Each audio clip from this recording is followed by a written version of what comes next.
Во редакцијата на порталот Рацин МК денеска ја имаме Дијана Имери Илковска, диригент, композитор, аранжер, позната уметница од светот на уметноста и креативниот свет во нашата земја, позната јавна личност. Благодарам што ја прифативте поканата и што дојдовте во редакцијата на Рацин МК. Еден ден после праизведбата, светската премиера на мултимедијалниот проект Дон Кихот во Скопје. Да. Ви благодарам за поканата и за интересот да бидам дел од racin.mk. Да, ви благодарам јас на вас. Да, реков Дон Кихот во Скопје и Дон Кихот е името кое најчесто се врзува за некој романтичен јунак кој се бори против ветерниците за да ги оствари своите цели. Но вие го преточивте тоа и многу е значајно да го потсетиме дека го повикавте Дон Кихот да ви помогне во борбата против трите ветерници: лицемерието, неправдата и равнодушноста. Малце за оваа порака што сакавте да испратите преку овој мултимедијален проект и малце и за самото доживување после светската премиера што вчера се одржа во Националната опера и балет. Да, убаво што најавивте дека денес се гледаме после успешното представување на делото Дон Кихот во Скопје. Вчера беше навистина многу емотивен, импресивен настан, кој што резултираше со огромно задоволство пред се кај мене, кај колегите со кои што имав чест да музицирам, кај мојот сопруг кој што исто така е композитор на ова дело, значи ние двајца заедно го напишавме за овој настан. Беше фоајето на Македонската опера и балет беше исполнето до последното столче и имаше уште толку луѓе кои што стоја на нозе во текот на целата изведба. Не испратија со овации, стоечки овации, значи се на се едно прекрасно представување на Дон Кихот во Скопје, на самото дело како мултимедијален проект. Исто така текстот кој го напиша специјално за оваа прилика и го читаше Тина Иванова допринесе кон целокупното доживување да биде уште поубаво, уште поемотивно. И сето тоа резултираше се разбира со емоции и со убаво прифаќање на публиката. Како што кажавте, да, во делото се споменуваат ветерниците со кои што се бори Дон Кихот и во оригиналното дело на Сервантес. И тоа стално го коментираме како дела кои што се класици, без разлика дали во литературата, во музиката или во ликовната уметност, она што е класика е напишано безвременски. Значи, тоа што го опишуваат авторите пред 400, 500 и повеќе години, никако истото го доживуваме денес. Само амбиентот се менува. Така и нашево дело некако, да, се бори со... Делото е рефлексија, нормално, на она што нас не обкружува, затоа што уметникот кој што го создава уметничкото дело не можете да го одвоите, нели? Уметник без уметничко дело, тоа е една симбиоза. Така што она што му се случува на уметникот во приватниот живот секако дека излегува и во уметничкото дело кое што го создава. Па така и ова Дон Кихот беше некаква рефлексија на сето она што нас ни се случува во личниот и во професионалниот живот, но и она што не обкружува во секојдневието. Значи трите ветерници, како што кажавте, лицемерието, неправедноста и равнодушноста се секаде меѓу нас, за жал.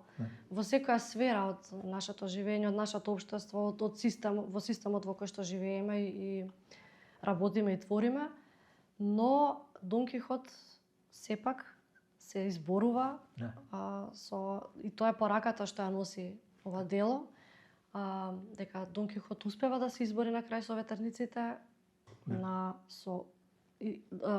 практично да пренесе порака дека љубовта и добрината и милоста ќе го спасат светот.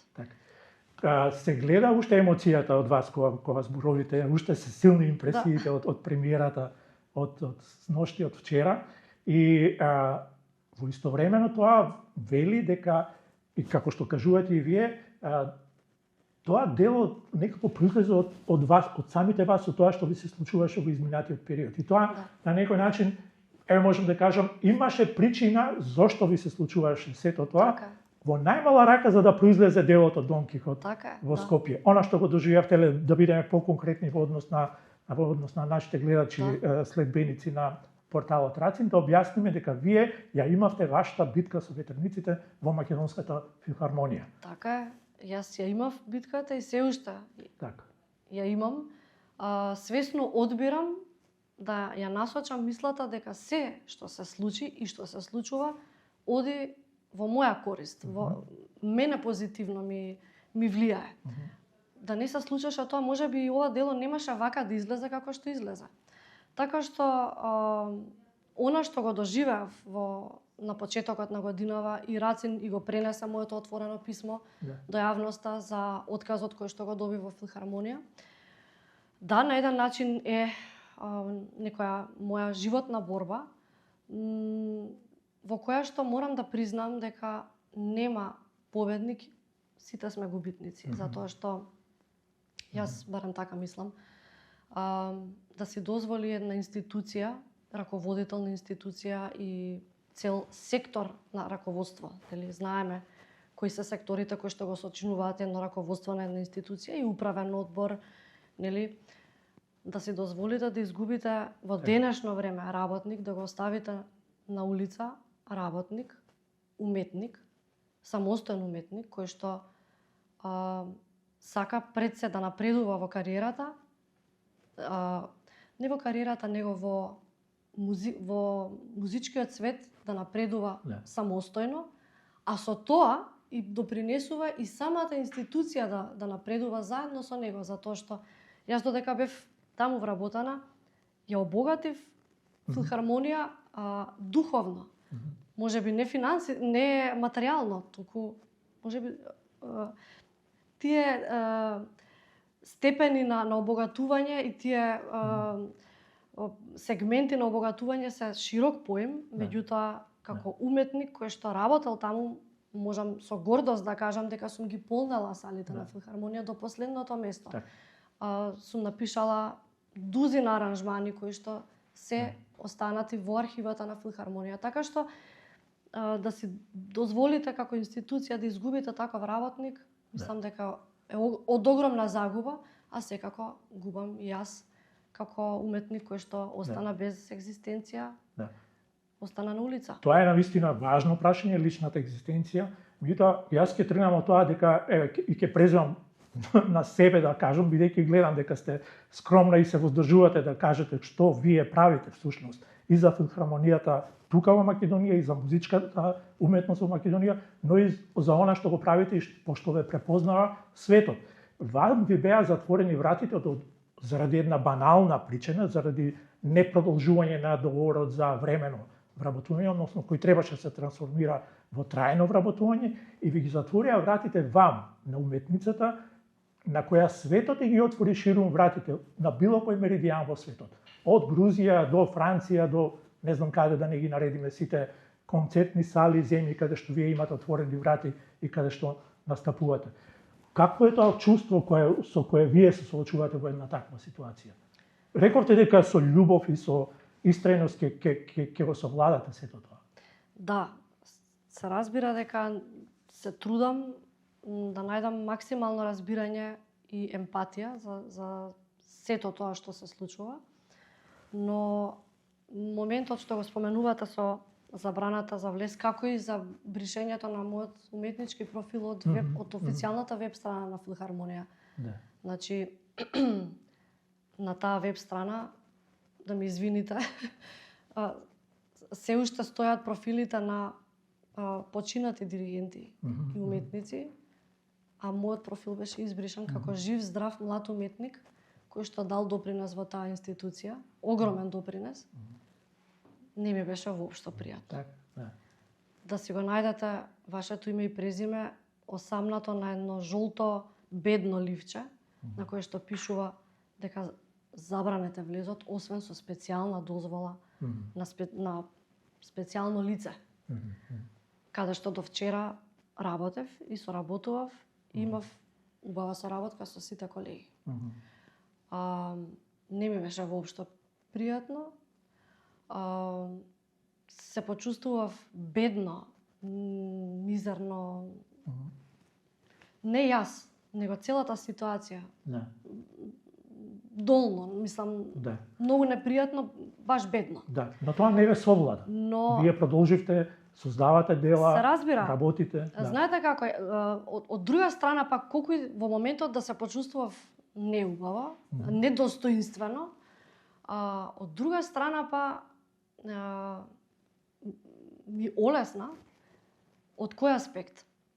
Додека не излеза тоа жолто ливче, додека се уште беше свежа, јас веќе разбрав дека не ми е проложен договорот таму и дека останувам на улица, се уште имаше еден во мене сомнеш дека сепак можеби станува збор за грешка, не е ничија вина, не е директорот тогашен не е виновен, ова е некоја грешка, некој превид направен, нешто сигурно има што е носи некој подлабок корен. Во моментот кога го видов тоа ливче дека ми е мене забранет влез, тука веќе ми стана мене јасно и се покажа јасната интенција и намера. Ми стана јасно, ми се покажа дека се работи, тоа беше еден изблик на злоба и на љубомора, која што во сиот свој раскош се покажа тоа лицемерие, овие ветерници, во сиот свој раскош излезе на едно жолто ливче. Еве, сега ќе го забраниме влезот. И мислам, тој наратив ми е мене многу познат на одреден дел од колегите од Филхармонија. Јасен ми е тој наратив. Тој што не ми се допаѓа, чистка. Не постои. Да, за жал. Но вие поведовте постапка и пред Комисијата за заштита од дискриминација и таму го добивте случајот. Комисијата потврди дека против вас е вршена системска дискриминација. Да, значи вака, после сето ова, јас долго време ја чувствував таа дискриминација, уште пред да го изгубам работното место, но сето она што го зборував не се взимаше за сериозно, дури и дел од раководството и од колегите по социјални мрежи и онака кулуарски, да кажам, го представуваат тоа како јас да измислувам нешто, како тоа да е некоја фикција, како тоа да е нереалност. Дури во таа мера што почнував и јас самата да се сомневам дали она што го чувствувам е некоја моја претенциозност или осетливост, преголема осетливост на доживување на работите, но по консултација со стручни лица од областа, на луѓе кои што го работат дискриминирањето, спречување на дискриминација, по консултација со нив решив да поведам постапка. Главната причина за тоа беше непродолжувањето на мојот договор, односно не продолжување, туку не трансформирање на мојот работен однос од определено неопределено, кој што беше кој што е законски издржан. Значи директорот не сакаше, тогашниот директор не сакаше да ја направи таа трансформација и тоа јасно си го покажа. Значи трга субјективно. Така, кога не сакате некому да му продолжите договор, нема да ти го продолжам договор, значи тоа е субјективна побуда. Понатака, забраната за влез, бришењето од веб страната и ред други работи кои што ги почувствував како неправда, лична неправда, но и повеќе кратните обиди за валкање на моето име, валкање на мојот интегритет и идентитет. Сакав на овој начин да ги одбранам. И да докажам дека сето она што го зборувам, дека е вистина, дека не е моја фикција. И така, и тоа и се докажа на моја огромна задоволство. Значи, 6-члена комисија од Државната комисија за спречување и заштита од дискриминација, по 6-месечен мониторинг и сослушување подеднакво на двете страни, утврдија дискриминација на личен основ во областа на работата и на работните односи. Практично, вие ја добивате битката против системот. Вие се кренавте против системот да ја докажете вашата правична позиција, правдата да биде на ваша страна. Сега останува, како што ми кажавте претходно, пред да го почнеме овој разговор, тој процес да си тече и на суд, таму го очекуваат исто така докажувања. Така е, на институционално ниво битката продолжува. Ова беше некоја, ајде да кажеме, битка. Не сакам таква именка да ставам на оваа работа, но ајде, еве да наречеме битка. Ова беше битка за лична сатисфакција и докажување на вистината, затоа што таа беше во повеќе обиди, имаше обид да се стави, што би рекле народски, под тепих и да се не само што да се стави под тепих, туку и да се исмее и да се девалвира она што јас го зборував, така што оваа битка беше повеќе за моја лична сатисфакција. Понатака продолжува битката на институционално ниво, која што во најмала рака би требала да се заврши со мое враќање на работното место и финансиска оштета, се разбира. Да. Вашата битка се разбира, вашата лична битка, очекувате таму да се истера правдата и да си го добиете тоа што го заслужувате, но во исто време оваа ваша битка е и пример за сите останати, особено за жените и девојките кои се соочуваат со овој тип на дискриминација, да видат, да препознаат пример дека сепак може да се изборат и да му се спротивстават, да речеме така, на системот кога е во прашање загрозеноста на нивниот интегритет, на нивната личност и така натаму. Што им порачувате на младите жени и девојки? Да, ова исто така е една порака за сите уметници, независно дали се женски или машки род, за секој еден уметник, а особено со посебен акцент на младите уметници, затоа што како општество имаме најголема критичност, можеби и природно и треба да е така, но мислам дека се оди во некои нереални граници. Најголема критичност упатуваме кон младите уметници, младата генерација кои што се иднината на културната сцена и живот во Македонија. Младите уметници апсолутно немаат место, немаат простор каде да го изразат она што го учат, она што го чувствуваат, она што го поседуваат во себе. Додека се млади, се уште си млад, неискусен, немаш искуство, не сега. После тоа над 30 години веќе си стар, а немаш искуство и така. Битката со ветерниците.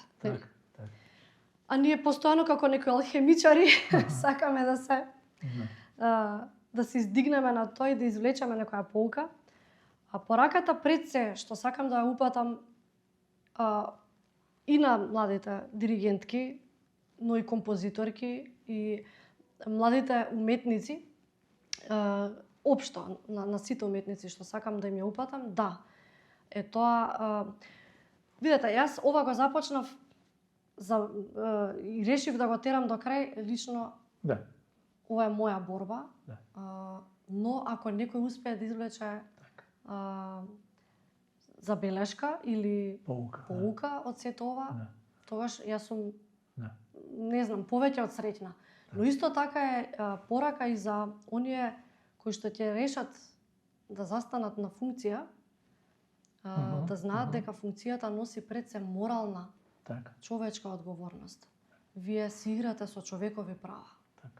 Ова мене што ми се случи, некој си поигра со моето достоинство, со моите човекови права. Мене човекови права ми беа одземени и нарушени. Тоа е многу голем грев. Така. Го посветив мој прв дел од интервјуто со вас на овие прашања, бидејќи се битни и бидејќи упатуваат се пример за тоа низ што поминува една жена, девојка и другите, и машките веројатно во еден дел, но особено тоа е нагласено во нашата средина, препознава нашата средина еден неравноправен однос кон жените и девојките во професиите и особено во овој дел на некакви високи уметнички сфери. И затоа го посветивме на овој први дел од разговорот на тие прашања. Понатаму би сакал да ве прашам во врска со вашата кариера. Значи ова е, како да кажем, еден дел од вашата кариера. Вие за да ја остварите вашата кариера, се боревте и на овој начин, за да ги остварите вашите, за да си го отворите просторот за да го остварите она што сакате во вашата кариера. Но кога станува збор за вас лично, вашиот живот може да се каже дека е приватниот живот, она што е подеднакво поделен меѓу она што значи приватност и она што значи посветеност кон уметноста и кон музиката. Како го балансирате сето тоа во услови за кои досега зборевме, во една постојана битка за да се докажете? Многу опширно прашање и бара опширен одговор. Се разбира дека, како што кажавте и самиот, дека таа неравноправност во однос на жени и мажи не е до толкав степен изразена во денешно време, како што била, да речеме, пред 30-40 години. Тоа е и сам показател е тоа што многу млади девојки се охрабрија да се занимаваат со такви професии кои што бараат на еден начин лидерство.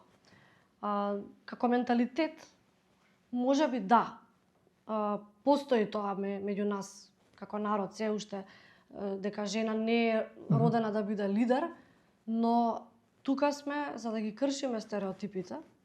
Да.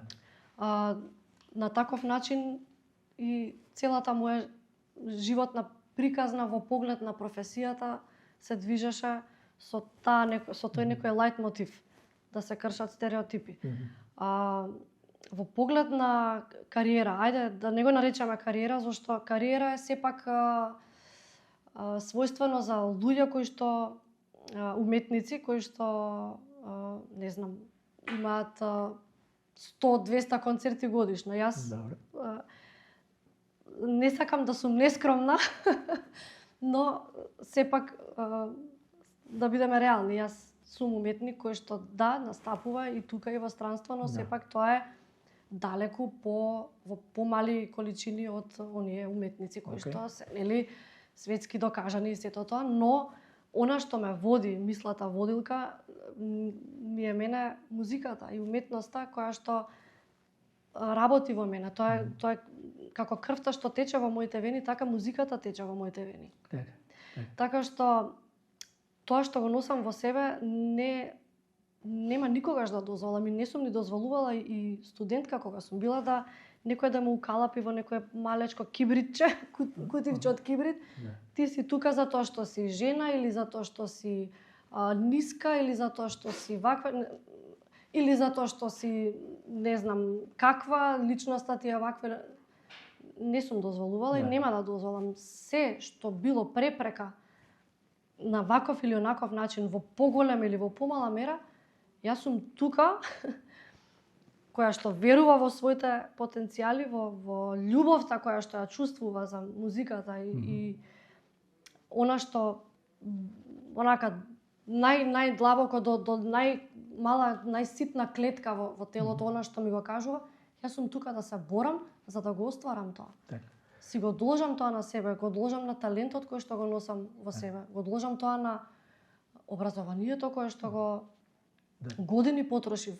Не потрошив, не е тоа трошење, него е влог. Што го вложивте, Што го вложив, години вложив за да се образувам да бидам она што сум.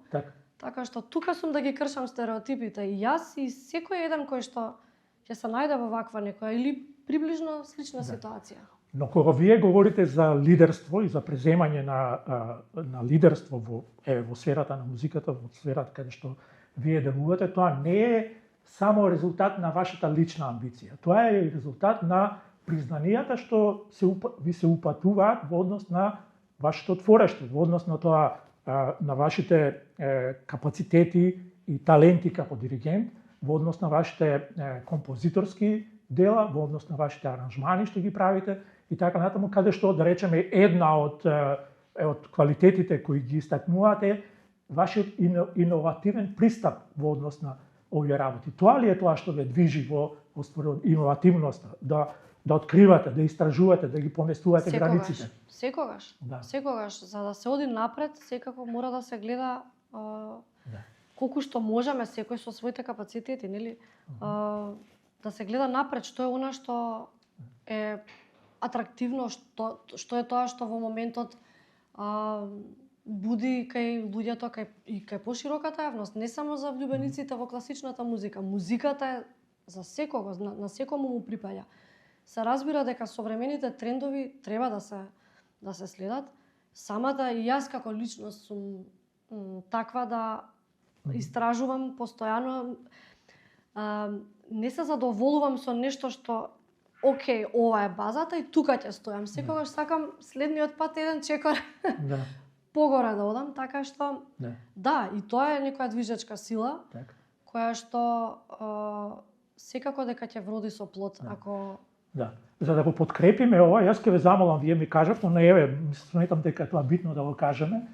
Овој ваш иновативен пристап го препознаа луѓето кои ве поканија да ја направите втората изведба на Дон Кихот во Франција. Значи следната изведба на Дон Кихот во Скопје ќе биде практично во Франција, а не во нашата земја, и тие ве поканиле точно како што јас го толкувам тоа, заради иновативниот пристап во музичкото дело, во тој мултимедијален концепт. Многу е интересно тоа што делото се уште не е изведено, значи уште беше во некои да кажам технички во технички пакет спакувана. Значи уште беше MIDI файл некој постручно кажано во програмот во кој што музички програм во кој што го пишував делото, уште беше со синтетички звуци нели од инструментите. Така го пративме на неколку фестивали ширум Европа, и Шпанија, и Франција, и Германија. И веднаш добивме одговор колку им се допаѓа делото. Ова е нешто прекрасно, колку е убава симбиоза делото и е такво. Значи главната компонента која што ја содржи Дон Кихот во Скопје е фолклорот. Шпанскиот фолклор и македонскиот. И има прекрасна фузија на овие два многу важни сегменти. И не само што е фузија, туку се испреплетуваат. Значи имаме во третиот став, например, традиционалното пајдушко, 5/8, како прераснува во малагења. Или пак хотата, која што е шпански многу познат ритам, прераснува во 7/8 македонски ритам, кој што исто така најраспознатлив за македонскиот фолклор. Така што им се допаѓа, тоа е некој магнет кој што ги привлекува сите и баш коментарот им е на сите овие луѓе на кои што го пративме делово да го слушнат. Позитивно изреагира. Првата покана што ја добивме беше во Франција. Од ансамбл кој што изведува современа контемпорирана музика. Но јас им кажав само да ви нагласам дека ова не е контемпорирана музика, ова е мислам мелодично дело кој што се држи во тонален центар, значи не одстапува од тоналитетот, не е толку современо да кажам. Не, вака како што е, сакаме да ве поканиме да го изведете. Ја препознаа токму таа иновативност за која зборуваме, тоа поместување некое кое сте го направиле во тоа дело. Понатака, исто во ова дело, следната година го носиме и во Шпанија. Значи Дон Кихот дојде во Скопје, па се враќа повторно во Шпанија. И така, на огромно задоволство. Сега малце на вашата улога како диригент. Ви велите, еден диригент покрај својата уметничка работа, која му е примарна, исто така има и значајна општествена улога. Природата на професијата остава простор за едно позитивно влијание не само врз културниот живот, туку и јавниот. Бидејќи личноста на диригентот треба да ги содржи овие вредности кои служат како компас за многу луѓе. Ке сакате ли малце да ни го објасните поподробно ова? Иако само по себе доволно зборува, но сепак ја представува вашата позиција во однос на вашата улога како диригент, како некој што ги обединува, што го ускладува, што го хармонизира оркестарот заедно со делото што го изведува. И сега тоа кога ќе го преточиме во сферата на јавниот живот, препознаваме лик на диригент кој се обидува да ги хармонизира односите во општеството. Така е, апсолутно. Апсолутно е така. Тоа е идејата на овој одговор. Многу ми е интересно дека баш во неколкуте мои интервјуа што сум ги дала изминативе години, баш ова сте го пронашли, многу ми е драго. Како што кажавте, диригентот е нитка која што ги поврзува оркестарот, музичкото дело, заедно со публиката. Публиката е исто така голем сегмент од една изведба на музичко дело. Инаку, ако не е публиката, ако не е... без разлика дали е тоа публиката која што стои позади мене, или зад малите екрани, луѓе кои што си пратат,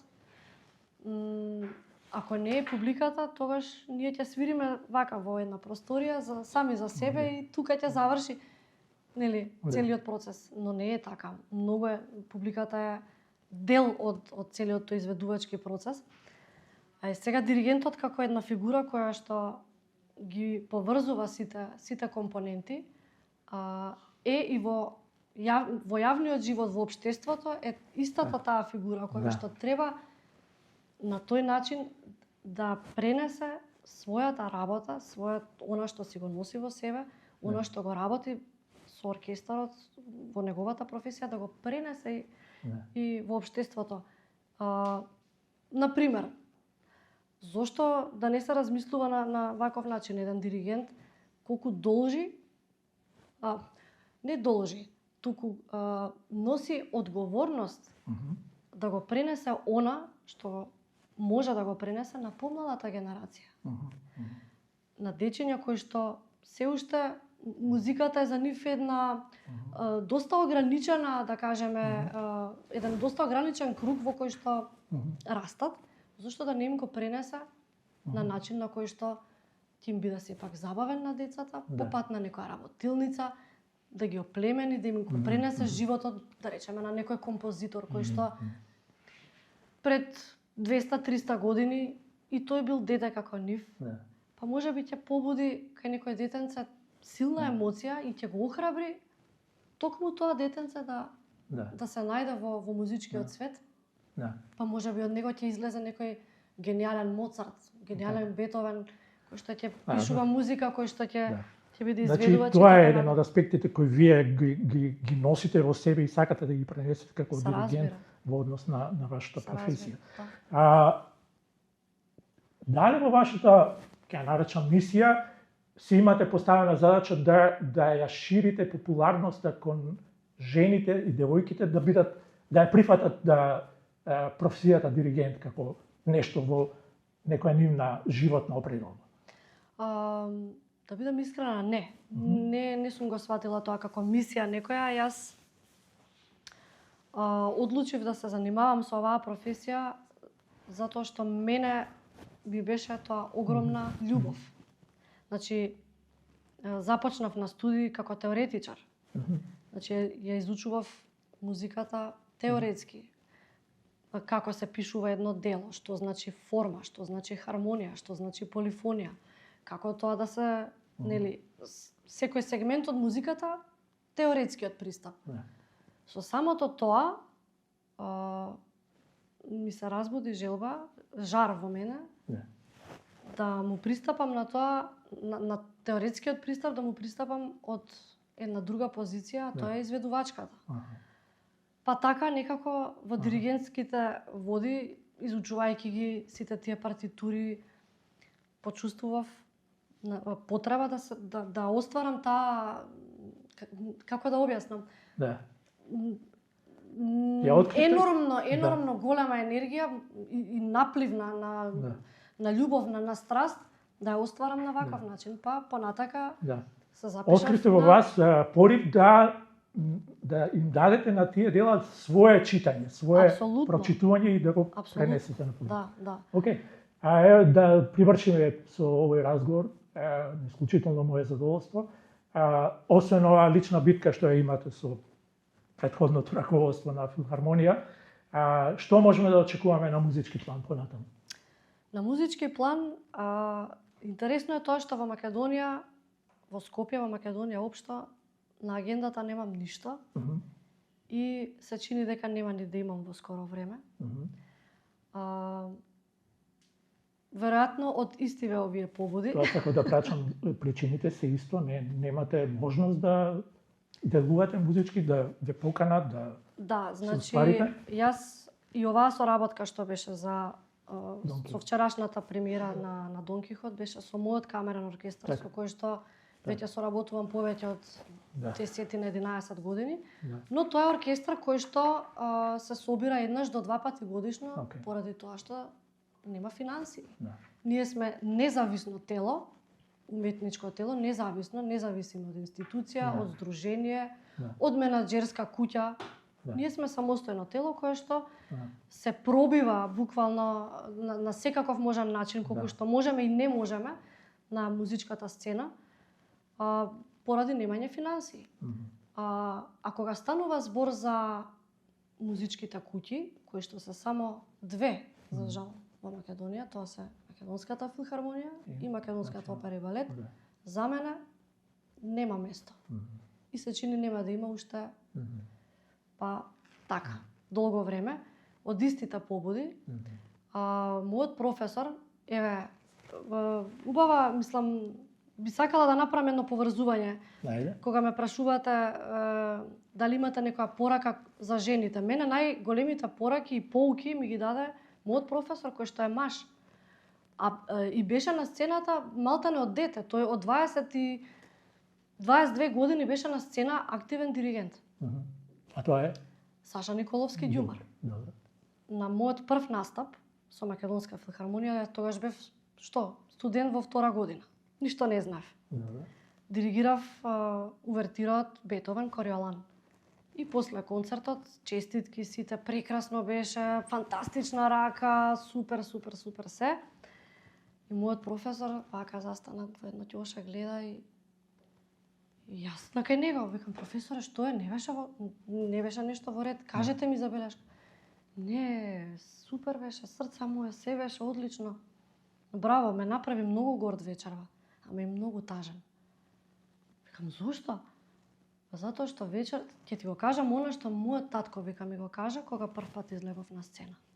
Вечерва си ги заработи првите непријатели, кои што ќе ти простат се, ама успехот и талентот нема никогаш да ти го простат.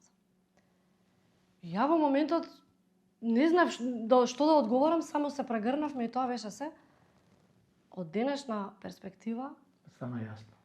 Се е јасно. Најголемата порака ми ја пренесе тој, но знаете како алхемичар, како што кажав и претходно, ќе се вистинскиот уметник, како што сум јас. Не го кажувам тоа затоа што сум нескромна, туку затоа што знам што носам во себе. Не само како квалитет, него знам колку е силна музиката што во мене вреска на моменти. Ќе се издигнам на се што ми е приредено и ќе ми биде приредено. Затоа што тоа се, како да кажам, ситни некои